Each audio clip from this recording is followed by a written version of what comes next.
Pernah tak anda terfikir dari mana datangnya kisah bawang putih, bawang merah yang kita semua kenal sejak kecil? Ramai sangka ia sekadar kisah dongeng rekaan, tapi sebenarnya ia berpijak pada tradisi lisan masyarakat Melayu sejak berkurun lamanya. Dalam bahasa sastera ini dipanggil folklore, manakala para pengkaji budaya menyebutnya sebagai cerita rakyat warisan identiti bangsa. Bayangkan setiap malam nenek moyang kita duduk di serambi rumah kayu menceritakan kisah ini untuk menasihati anak cucu. Jangan tamak, jangan zalim. Tapi adakah kisah ini hanya pengajaran moral atau ada maksud yang lebih tersembunyi? Mari kita selongkar bersama-sama kerana setiap cerita lama pasti ada benang merah yang menghubungkan masa silam dan dunia moden. Sekiranya anda bayangkan suasana perkampungan Melayu lama dengan bunyi unggas malam dan lampu pelita malap, pasti terasa magisnya.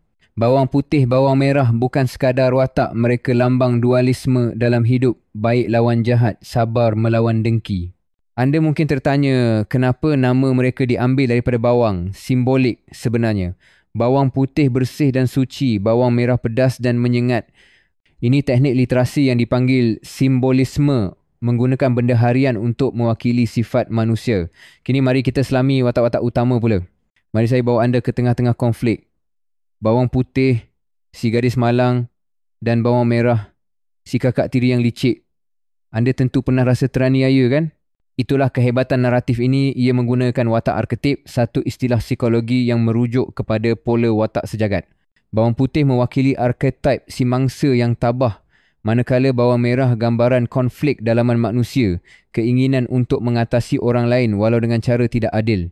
Sekarang bayangkan anda di tempat bawang putih. Sentiasa dipaksa kerja berat, dimarahi tanpa sebab dan tiada siapa membela.